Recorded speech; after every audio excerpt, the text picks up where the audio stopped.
उच्चतर माध्यमिक स्कूलें हैं यानी 10+2 जितने भी विद्यालय हैं उन सभी विद्यालयों में एक कंप्यूटर टीचर बहाल करने की शिक्षा विभाग ने एक अपना प्लान तैयार किया है और हर एक विद्यालय में एक कंप्यूटर टीचर बहाल करने की बात कही गई है। साथ ही साथ शिक्षा विभाग एक जितने भी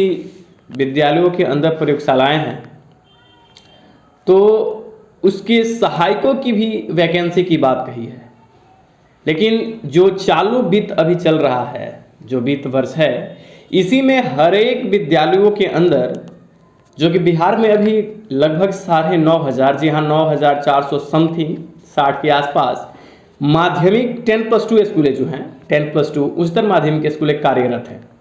और ये स्कूलें जितने भी हैं लगभग 9,500 सभी स्कूलों में पढ़ाई की जो सिलसिला है वो चालू कर दी गई है। और अभी तक कई सारे डिस्ट्रिक्ट में आपने देखा होगा कि एक लेटर पब्लिश किए गए जिसमें कहा गया है कि माध्यमिक स्कूल के जो टीचर हैं वो उच्चतर माध्यमिक स्कूल को पढ़ाएं, मतलब क्लास जो है वो सुचारू रूप से चालू हो। अब 9,500 कंप्यूटर शिक्षक बहाल करने की बात चालू वर्ष में कही जा रही है, मतलब कि जो बहाली प्रक्रिया होगी उसमें 9,460 कंप्यूटर टीचर की बहाली होगी। और अगर ऐसा होता है तो 7,000 जो सीटें कैबिनेट की मंजूरी जो मिलने वाली है, अभी तक तो मिली नहीं है आई थिंक, इन सीटों को ऐड किया जाएगा माध्यमिक शिक्षक बहाली प्रक्रिया जो शुरू होगी 7th फेज की। और अगर ऐसा होता है तो कंप्यूटर शिक्षक की बहाली और इनकी जो संख्या होगी वो 9,000 के आसपास होगी। तो 9,460 ये जो स्कूलें हैं, एक एक कंप्यूटर टीचर की बहाली की बात जो चालू वित्त वर्ष में कही जा रही है, इसका मतलब है कि 7th फेज बहाली में ही इन सारे सीटों को आपको सरकार ऐड कर सकती है। तो कंप्यूटर साइंस में जो अप्रॉक्स 1600 ही सीटें थी, ये कहीं ना कहीं ये संकेत है जिस तरीके से कहा जा रहा है कि सीटें ऐड करने की बात। हालांकि बिहार की जो मंशा है अभी साफ नहीं दिखती जब तक ये चीज़ें आपके सामने ना आ जाए, क्योंकि ऐसी बहुत सारी बातें हमारे बीच आती है। तुरंत लगभग 9,000 CS की सीटें होना और दूसरी तरफ और सब्जेक्ट को लेकर के सीट का जो ब्यौरा है कि जो रिक्त सीटें मतलब बैकलॉग की सीटें होंगी उनको ऐड किया जाएगा। और एक अच्छी पहल है कि सरकार बिहार के अंदर जितने सिर्फ उच्चतर माध्यमिक नहीं, माध्यमिक और उच्च माध्यमिक दोनों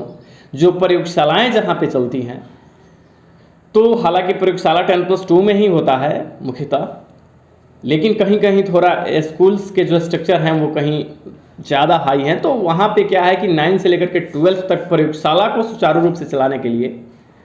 लगभग 40,000 से अप्रॉक्स, जी हाँ, हालांकि न्यूज़पेपर में आपको आंकड़ा काफ़ी ज़्यादा दिखाया जा रहा है, लेकिन अप्रॉक्स 40,000 ये सारी सीटें मतलब प्रयोगशालाएँ जो होंगी उनमें जो कार्यकारी जो लोग होंगे, है ना, जो उनके कर्मचारी होंगे, तो उनकी बहाली की भी बात कहीं ना कहीं कही जा रही है।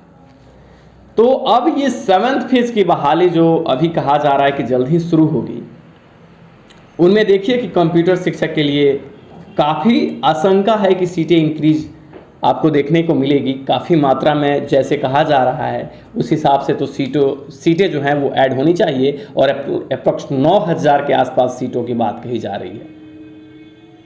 तो ये अच्छा पहल हो सकता है। ये तो अब बस कुछ दिनों की बात है, सरकार क्लियर कर देगी कि बहाली किस दिशा में जा रहा है।